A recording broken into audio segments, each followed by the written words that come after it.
Mesdames et messieurs les représentants du Land de Schleswig-Holstein et de la ville de Neustadt, cher monsieur Rolling, dont les paroles nous ont tous profondément émus, chers compatriotes Bernard Jeune, chers amis, certains noms de lieux nous rappellent particulièrement les horreurs que la barbarie nazie a infligées aux prisonniers des camps de concentration dans les dernières semaines ou les derniers jours de la Deuxième Guerre mondiale.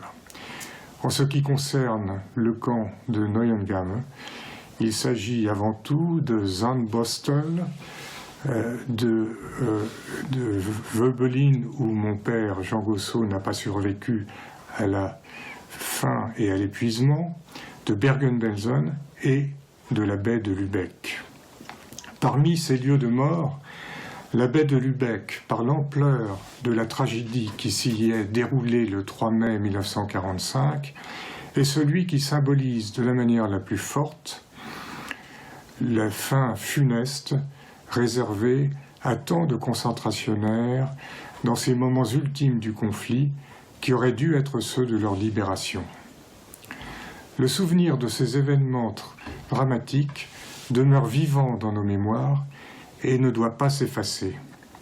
Depuis quelques années, on assiste à une résurgence du fanatisme, de l'intolérance, du racisme et de l'antisémitisme, à une exacerbation des antagonismes entre groupes ethniques ou religieux, à l'exaltation dangereuse d'identités qui s'excluent les unes des autres.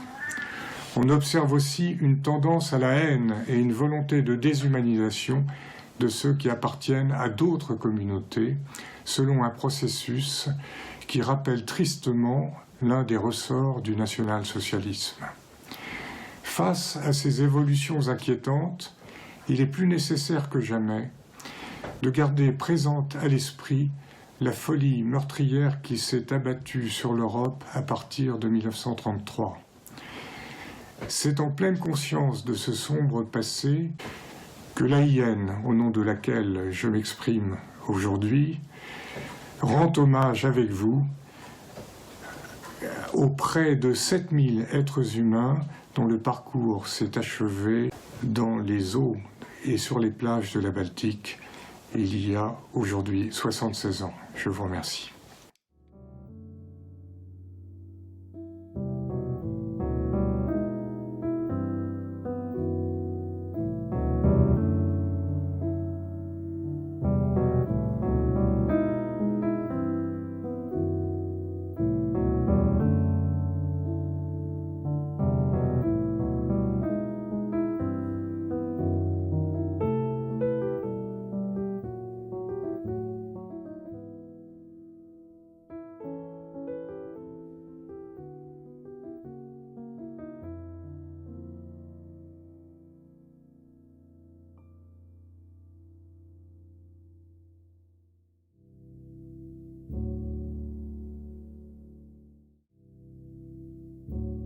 My name is Mariam Havling.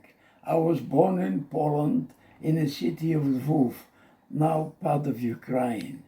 I'm 96 years old and I'm a survivor of Kaparkona. I was amongst the group of prisoners, the last group that left the Neugammer camp. After several days of gruesome marching, we reached Neustadt and were promptly put on a deck of Kaparkona. And there was a bit of a confusion. They didn't know where to place us. They told us to walk down the widest staircase into a large room that remembered me of a ballroom or dining room. And that's where we stayed for another hour or so. The ship was bombed. We were trying to get on deck, but the soldiers standing there pointed their rifles at us and told us they'll shoot. But sometimes after, the smoke becomes so thick that caused panic, and the stampede started up the staircase, and some shots were fired, some people fell, some soldiers were trampled. I was on deck, looking for something to float on, but staying on the ship was a death sentence. I took my clothes off, conquered my fear, and made a big jump into the water. There I was lucky. I saw a raft with 4 men on it already paddling away. I managed to swim to them, and the little struggle started, but didn't last long. I was persistent and stayed on. We reached the shore at about just before sunset, and I was almost unconscious. And I fainted a couple of times, and my last remembrance was that I was on a truck in front of a military building, military barracks at Neustadt, and that's where I was put in by some men. I stayed there all night. In the morning, I poked my head out of the front door, and there I saw a British soldier standing near the ramp. I knew I have survived the war. It's very important to have those commemorations taking place, to keep those things alive, so that we might learn something from history to make sure that those terrible things will not ever happen again.